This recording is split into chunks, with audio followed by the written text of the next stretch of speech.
just as like a social AD to go play golf, to show up at the banquets, to show up and just to get that feeling. Because what they do, they make money. They play professional sports. When a football coach is hired on some of these colleges, campus HBCUs, it should be some guy who don't play pro ball involved with some of those decision making. We don't do that. We graduate these guys and they move on to pros.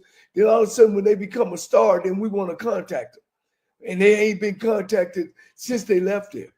It's about relationships, and we all know how we feel about each other, and what do we do to each other? We get jealous, we envy. Oh, he don't come back. Well, have you invited him back? What committee have you put him on? What did you do with an AD? And like you said, it's just I read one of the things one of the guys talked about. Another thing, it's just so much turnaround. Let me give you guys an example, and y'all tell me. Willie Todd comes back, interviews for the AD job. His name on the stadium. You don't give him the job. You see, you got an opportunity there to bring a guy back. The last time the school run, he's an alumni of the school, and you disown him. You push him out. But then you want him to call Jerry to get some money. You know what I'm saying? It's so much. Hey, Coach, you kind of point to what I'm saying. And this is what I say. Jerry may not need no money, right? Jerry probably is okay. But if you take care of his boy, right? That's a straight line to who? Jerry. Yeah. So sometimes, just like in my school at Texas Southern, we had Machine Gun Kelly. He had a daughter and a son playing basketball. Do we give him a scholarship? No, we don't. For him to bring him back. Hey, Coach, JT done call back, Coach. So we're gonna let JT give it one more time.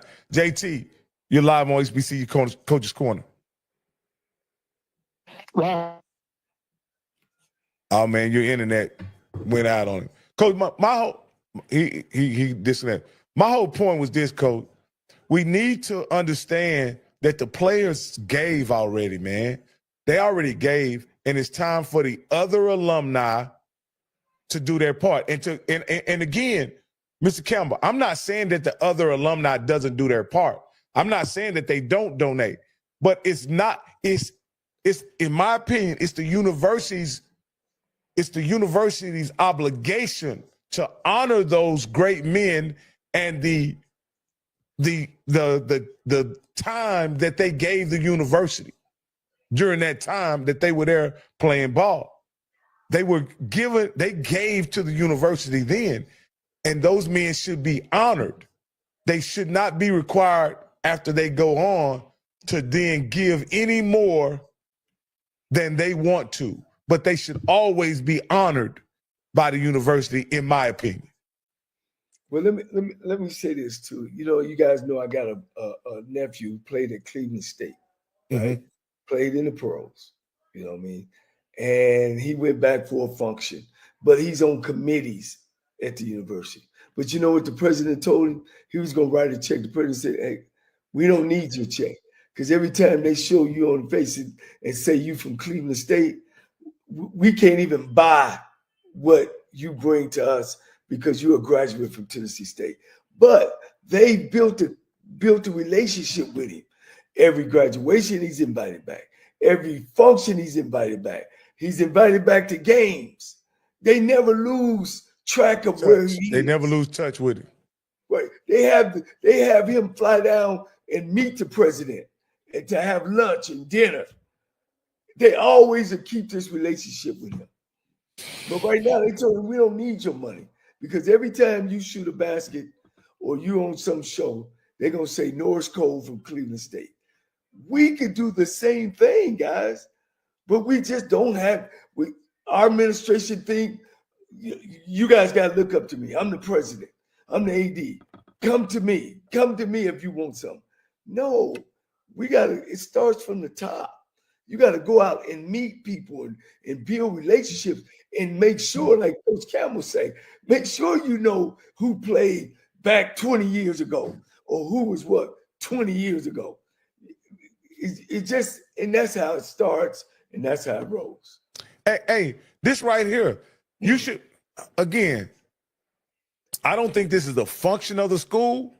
I don't think this is a function of the school. But there's nothing wrong with that. There's nothing wrong with that. I don't think it's the school's function to be a safety net for one of your graduates. That's not what I'm saying. I'm simply saying that if a guy played an extracurricular sport like football or basketball, a revenue sport, and he gave to the university with his body and his effort, right? You don't then put him in a situation where he has to now give more than anybody else who attended the university. You should just let him be celebrated for his contribution to the history and culture of the university. You shouldn't put any demands on him to give, in my opinion. Yeah, Norris Cole is my nephew. I raised him up. One of the people asked, is that Norris Cole? Yeah, that's my nephew. But I think we're saying the same thing, Rocky. I think where you probably lose people at is that we shouldn't ask them for nothing or they don't owe the school nothing. I think I think you always will. You know what I mean? But I am for you that the school still should have places for them. I just know so many guys that can go back to their universities and be a part of decision making in athletics. You know what I'm saying? They bring them back to play in golf tournaments and banquets and speaking engagements. And I think it's a relationship that we can do a better job at in HBCU. If you go back and ask how many HBCUs got a Hall of Fame, how many HBCUs you can go back on their campus and they won trophies back in the 80s, 90s, 70s that you don't even know where those trophies are. They don't have an award room, stuff like that. They don't have pictures of all the teams that have been there somewhere. All that history and stuff have been lost. You know why? Because it's one of the first things I do when I go to different HBCU schools. You know, Coach,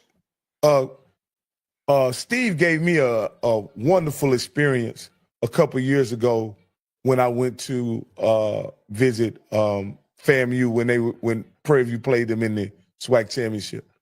And I walked into their field house and I was able to see all the men who went to FAMU and their accomplishments in sports or whatever. But in all actuality, you know, there should be a shrine to those guys in all actuality so that their grandkids and their sons and daughters and everybody in their family can always come back and see those men being recognized. Because though they were recognized in the field house, and again, they did a great job in recognizing them in the field house. But Steve, wouldn't you agree those men on those walls in the field house deserve even more recognition than just being in the field house? Well, this goes back to anything, and we'll talk about the white schools. You go to Florida State, you go to LSU, they have stuff like that. But you know what? Because they have a school that has 40, 50,000 people that attended, they can probably raise those funds. So with us for FAMU, we need a brand new field house, period. So we can't have a shrine when we ain't even got enough room for the weights because the state of Florida is not giving us money to expand our stadium. You see what I'm saying? See, these are things that, and again, from the outside looking in, and you know, that's why I always had to explain to Scott, and I had to explain this to Blue, and even to you. It's not like we don't want it, but I'm gonna say this again: FAMU's owed $1.9 billion. What kind of field house you think we would have? Jack State been getting underfunded since 1877. What kind of field house you think they would have? Alcorn is owed $500 million. A&T's owed damn near $2 billion. Southern's owed $1 billion. So it's hard for us to have things like that. But I will say the simple things, but I don't, Coach, I'm gonna go to you. The simple thing, but that does not stop if a guy comes on campus and you give him a great experience and honor him like that. Because those are the small things that we can do. like I say, championship teams. But coach, I'm gonna say this, and because again, my AD is a girl. One of the hardest things, and because of transition, you can't even keep forms and lists together because people are transitioning so much. Well, where they put it? Oh, well, we threw that away. What do you mean threw that? That had all the football alumni numbers on it. Well, we don't know where that's at. So you have to rebuild that all the way from the beginning. Because we always bring in people from the outside, and you know it. And my HBCU grads know it. We always bring in somebody from the outside, from some PWI school, and telling us, "Oh, that's how they used to do it, but this is the way we gonna do it." So that person stays 3 years. Then he gone, yeah, they don't know how to do it. We know how to do it. Then he bring all his cronies in, and all the information gets thrown. And it's just a repeated cycle, man, on all the HBCUs. And guys, you could take a room on campus. You could take the thing of it is like I said, we got to use our mind more. If you put educational building together and add stuff like a Hall of Fame room and stuff like that to it, the state will fund the academic building, not necessarily funding stadiums. Like I know the state of Texas don't fund colleges athletics. They don't fund the money. You got to go raise it. But I've seen Western Kentucky, I've seen Eastern Kentucky built a big old side stadium and put the PE department underneath it. Yeah, well, Florida State did the same thing. EA will tell you Florida State ran that hustle and got that whole stadium redone, and it was FAMU said, well, hey, we want to do, oh no, we can't, y'all can't do that. We tried to do the exact same thing. Hey, Coach, we got Coach Pep on here, and last time we was on, man, we wasn't able to get him on. So I want to make sure we get Coach Pep, and this is going to be the last call we take before we wrap up, guys. Okay. Coach Pep, you're live on HBCU Coaches Corner. Thank you. Mr. Campbell. Yes, sir. Coach Pep, how you doing? I'm from Louisville, Mississippi, right? And I can remember when I was making $1.25 an hour. I got more for picking cotton for $3 a hundred. And I could pick 200 pounds of cotton a day. And before I retired, I was making $33 an hour, right?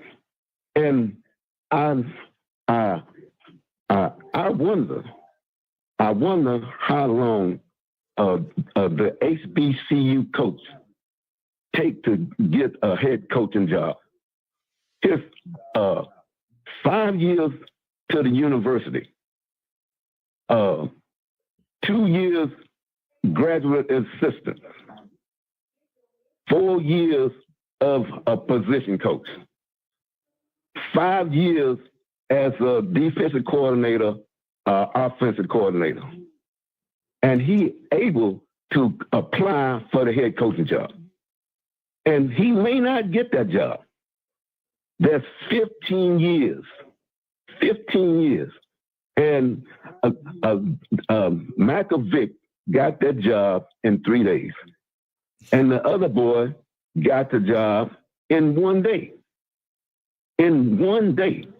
I don't believe you can hire a person and they can understand how valuable the HBCU is. Mr. Campbell know.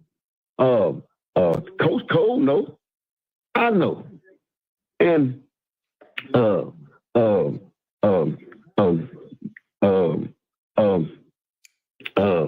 if you the AD and the president got to be careful because Make America Great Again is before integration.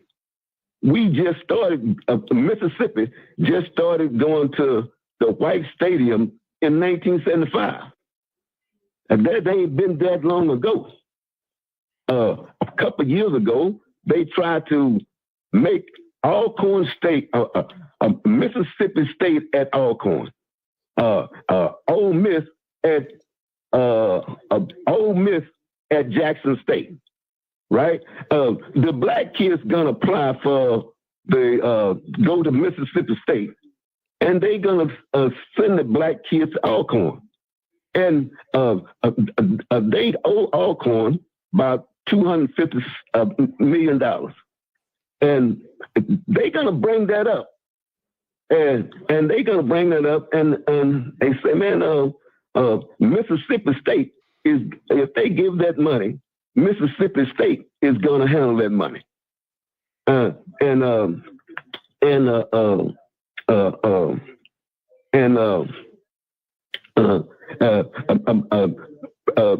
you already done proved that SWAC coaches can't get a job over there at the SWAC school they just graduated from. And the Mississippi State is going to have power over Alcorn, power over Jackson State. They're going to be doing all the hiring and firing from Mississippi State.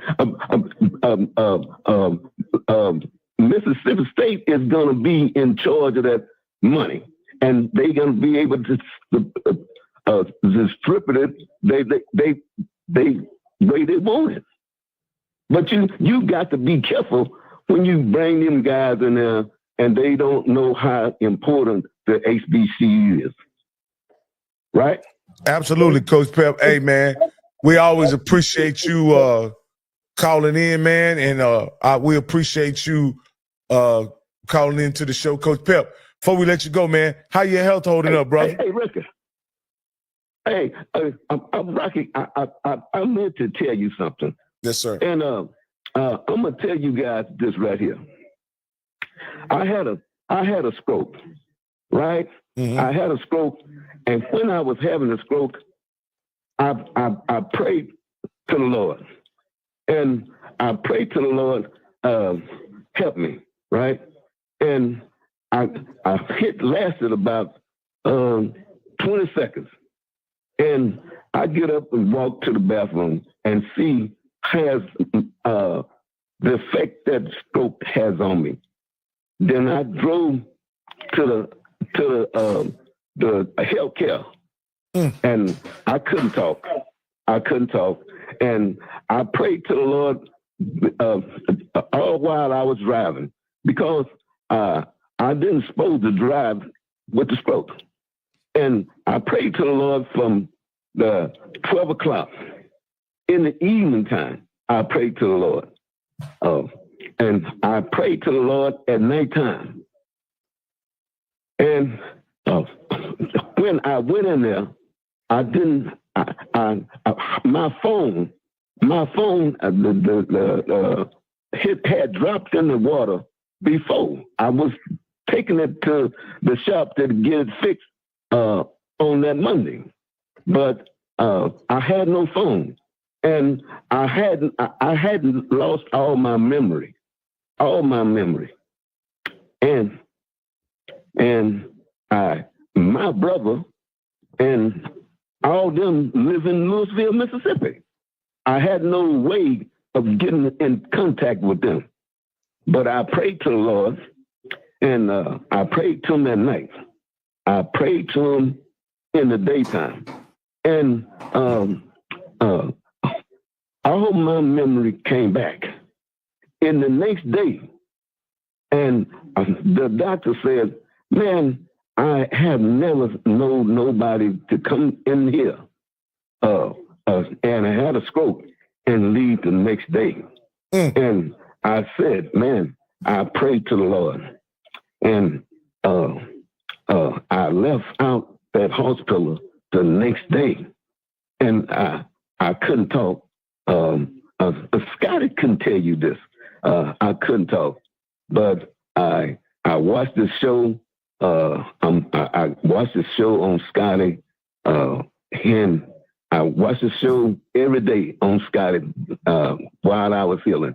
But man, I'm living proof that God still lives. Hey, He still lives. Hey, man, thank you, Coach Pep. And you always welcome to call in, man. And I thank you for listening, my brother. My son was on there about a week, 3 weeks ago. Yeah, the coach from Langston. Yeah. Absolutely. Hey, man, thank you so much, Coach. I appreciate you, man. That's one of the things when you're doing these shows, Coach Cole and Coach Campbell, you never know who you touch and what impact you make. And a call like that lets us know that it's good work we're doing. It ain't good pay, Coach Cole. It ain't good pay, but it's good work. Hey, man, we all one big family, man. We are all, we ain't, like I said, we ain't always got to like each other. But, man, we all, one big family. Coach Pep, again, this goes back, man, this is nothing new for a lot of us, man. We were born in this. We love this. We got these outlets now. Because, like I said, man, white folks got their thing. And ain't nothing wrong with that. They got their thing. But this feels good to people that look like me, men and women. And like I said, and those that are like-minded, nothing wrong to my Caucasian brother that listen to us, because Blue, I love him too. But this is our thing, man. We get to talk about FAMU and Jackson State and Southern and Grambling and Texas Southern and Alcorn, man, and Mississippi Valley.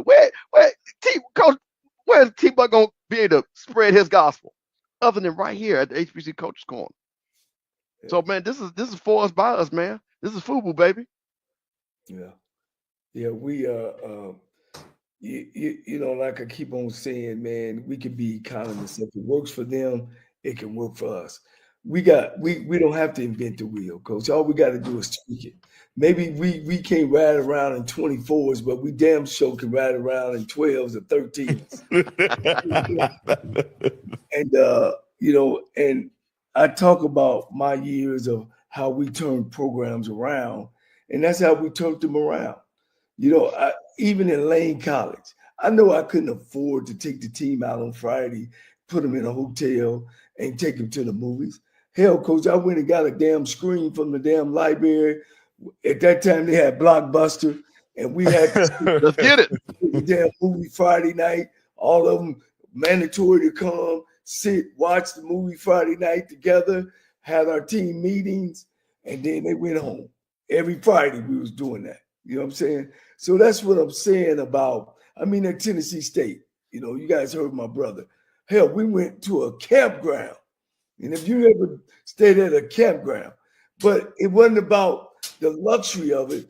It was about the family of it. It's about the closeness of it. As a matter of fact, we got a page right now with that same 98 and 99 football team. So I'm saying we ain't got to be Texas and all that. There's a building somewhere on that damn campus that somebody ain't using that we can make it an award area. There's somewhere or someplace on that campus that we can do that. And somehow we can raise money to do those things. Hell, I put together a Hall of Fame for my football program. You know what I mean? Even though they threw it in the box after I left, but I put on the football because I knew the importance of making sure that I bring these guys back. And they bought tickets, and season tickets went up, and enrollment went up.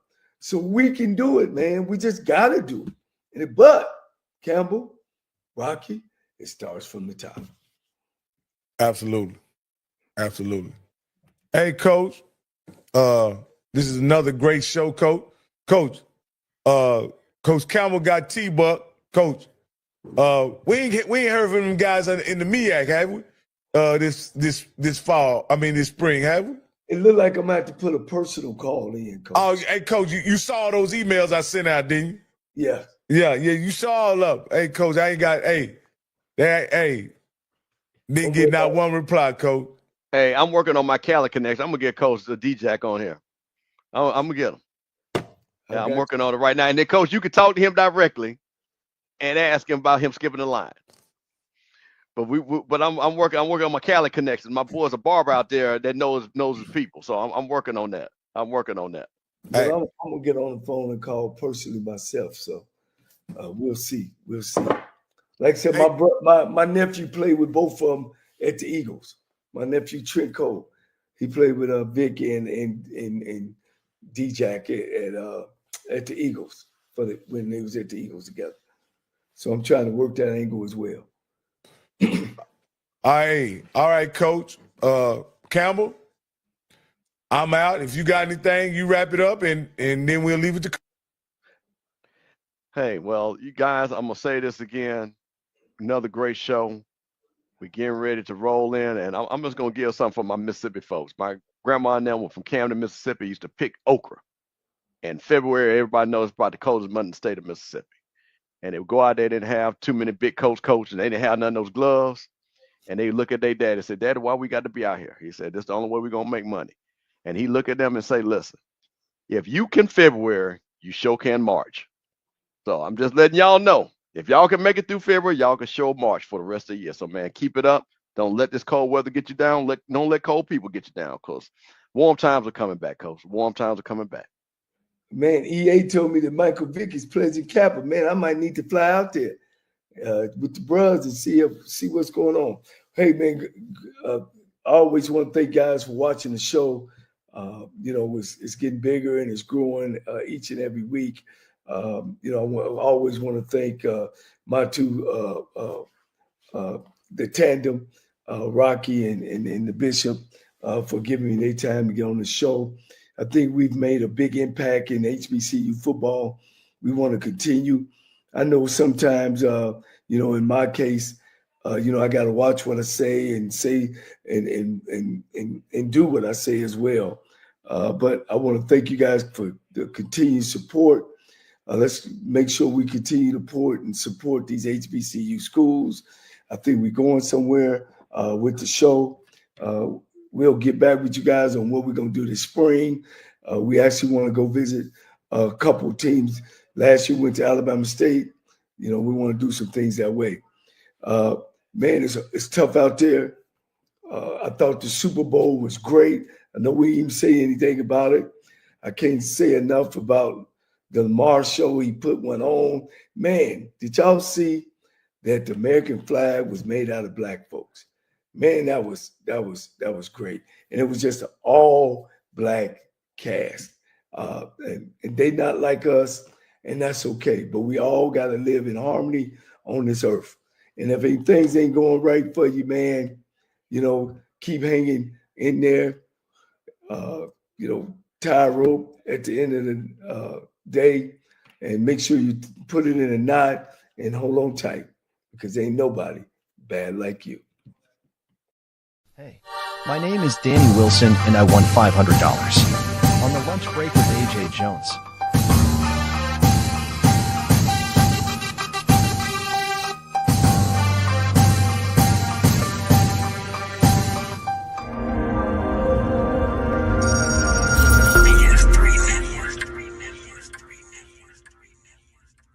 BS3 Network, changing the way you watch TV.